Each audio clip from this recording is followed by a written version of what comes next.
গতি শেষ রে, গতি শেষ।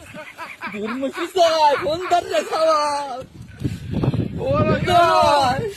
বাবা রে, গতি শেষ রে বাবা। তুই বাদান তাড়াতাড়ি দুটো টিকিট পাঠা। হ্যাঁ, তোর খালার আমি তাড়াতাড়ি দেখতে কি কোষ, দেখতে যাওয়া লাগবে, ছুটি হলা দেবেনি। আগস্ট মাসে জামা করে পছন্দ হবে কিটা জানে রে বাবা। তুই তাড়াতাড়ি দুটো টিকিট কেটে পাঠা তাড়াতাড়ি। আর পারলাম না রে বাবা, কাদের ফোন দিয়েছে, রাখতে দেখি তোর কাদের মামা ফোন দিয়েছে। কেউ তো নাই আশেপাশে। ও কাদের ভাই, ওরে কাদের, আমার ঘরে এত তো বড় সর্বনাশ আমি কি দায়িত্ব রে কাদের। আমি জানি না তোমরা করে দেবে।